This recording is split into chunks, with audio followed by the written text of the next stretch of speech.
we are the key to the future of the nation. But this country, the history of our nation goes right through Pennsylvania, whether it's the founding in 1776 or a new birth of freedom in Gettysburg, or even 2001 at Shanksville with, Let's Roll, Todd Beamer on 9/11. But as the keystone state here, I do believe, Eric, we win in Pennsylvania, we can begin to change the trajectory of American history. Hey there, folks. One of the most exciting things happening in the United States of America today is the idea that Doug Mastriano is running to be the governor of Pennsylvania. If you're not aware of this, you are now. Doug, as far as I am concerned, represents the hope of many, many Americans in being the kind of person who would be the governor that we need in a place like Pennsylvania. I have interviewed him many times over the years. He's a military hero, husband, father, combat veteran, author, and he's my guest right now. Doug Mastriano, just a joy to have you. Thank you. Thanks for having me on, Eric. And we're heartened. We're working real hard. We've been to all 67 counties since May, since the primary. And the reception we're getting across the state, whether it's in Philadelphia or out in the western part of the state here, is absolutely overwhelming. Let me ask you a leading question. What, according to the polls right now, what percentage of Pennsylvanians might be dumb enough to vote for your opponent? The reliable polls like Trafalgar had it, neck and neck, pretty much split down the middle with about 6 or 7% undecideds. And Richard Barris, one of the pollsters, did analysis of the undecideds, and he has them breaking for me pretty overwhelmingly. It's actually scary to me, and I want to say this, that there's so many Americans that are not informed, that many of them are not even registered to vote. Many of them who are registered to vote don't vote. And many of those who do vote, they simply aren't aware of the reality of the situation. Where we find ourselves in America today, it couldn't be clearer. We've never had clearer choices than we do right now. And that's in most of the country, in most of the states. But in Pennsylvania, it is, to me, astonishing. I mean, first of all, putting your race aside, the idea that somebody like Fetterman would be running to be the senator, this is a nightmare for Pennsylvania and for the country, and a lot of people seem not to understand what's at stake. What do you see as being at stake in these races, and especially in yours? Just our basic freedoms and the future of America, and I don't say that flippantly, Eric. Because I served in uniform for 30 years, I take all that very serious. My opponent is the Attorney General, Mr. Shapiro.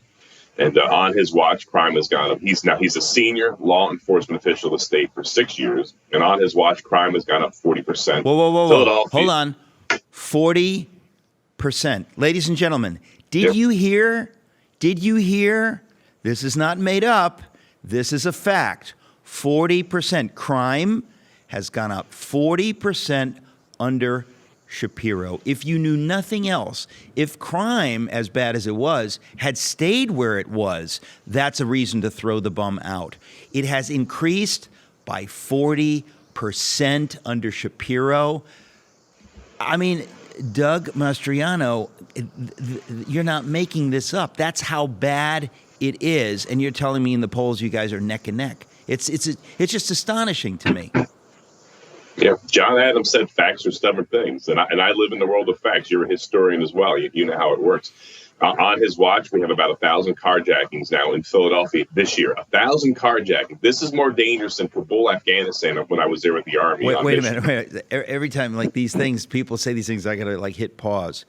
1,000 carjackings where? In Philadelphia. Okay, hold on. That's a city. That's not the state.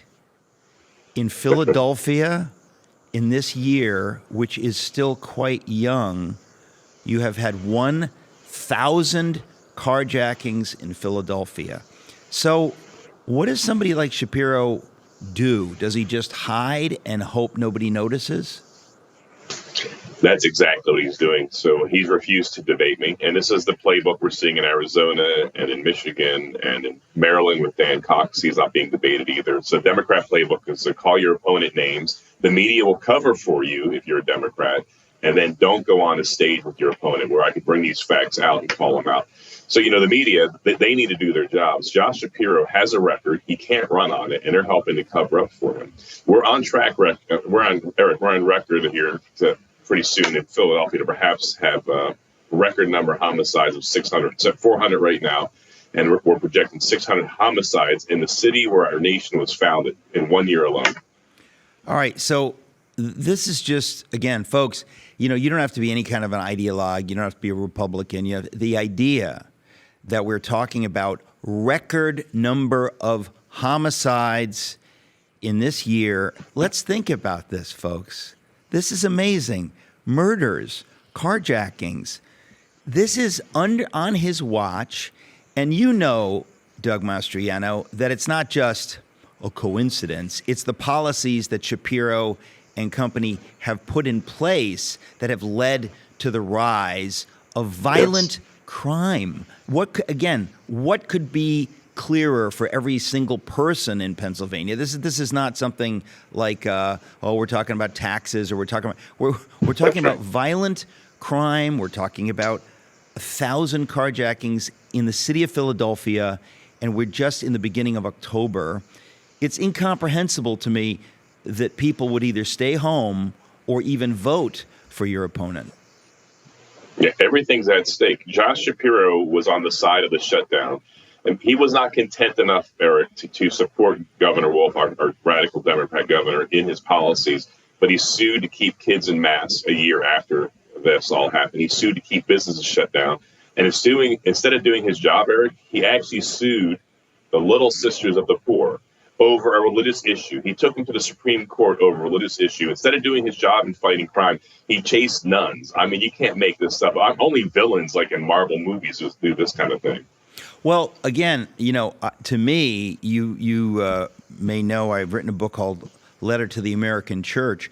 If anybody out there is some kind of a Christian in Philadelphia and you hear this and it doesn't make you sick, that Josh Shapiro, with innumerable issues to deal with that are as important as anything you can imagine, again, murders, crime spiking like crazy, he sues to keep children wearing masks. He sues the Little Sisters of the Poor.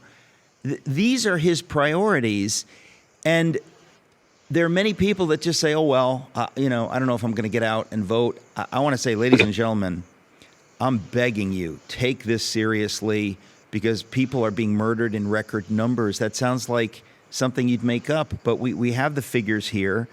You said, Doug Mastriano, that this is looking like a record year for homicides in Pennsylvania. This is under Josh Shapiro. How long has he been in this position?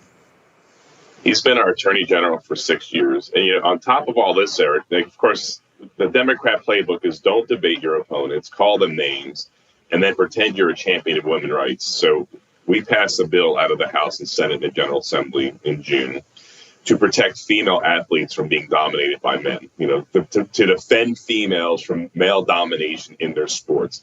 And, of course, Josh Shapiro fought against that, and he rejoiced when Governor Wolf vetoed that bill. To make matters worse, this time last year, Josh Shapiro fought to allow boys in the girls' bathroom. To allow boys in the girls' bathroom in Pennsylvania. And then, on top of all that, he sued in an amicus, Virginia. And this time last year, that happened where boys were allowed in the girls' bathroom. This time last year in Loudoun County, a girl was raped. This time last year, the dad found out the school board covered it up, and then he went to the school board to confront them, and he was hauled out in handcuffs. Josh Shapiro is on the wrong side of all the issues that matter to Pennsylvania.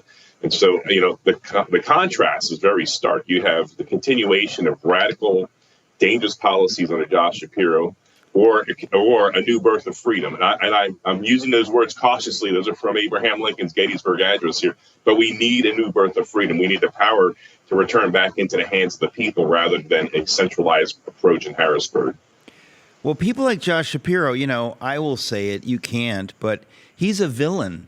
He's focusing on things that are monstrous. This is not, we differ. This is evil, ladies and gentlemen, and you have a vote, and if you don't tell everyone you know in the state of Pennsylvania to vote for Doug Mastriano and against Josh Shapiro, you are aiding and abetting a horror story. People are being murdered. If you ever meet someone who has had a loved one murdered, it doesn't get worse when the government cannot protect us from violent crime. That's as basic as it gets. Violent crime. And not only is Josh Shapiro, Doug Mastriano's opponent, not protecting the people of Pennsylvania from violent crime, his policies have aided and abetted it. It's the sort of thing, it's like out of a comic book.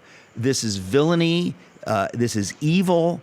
And the only thing that has to happen is, folks, you need to get into that voting booth and you need to tell everyone you know, because this is literally lives are at stake. And this is the Keystone State. Everything is at stake. Folks, it's the Eric Metaxas Show. I'm talking to my friend Doug Mastriano, who, by the grace of God, will be the next governor of the great Commonwealth of Pennsylvania. We'll be right back.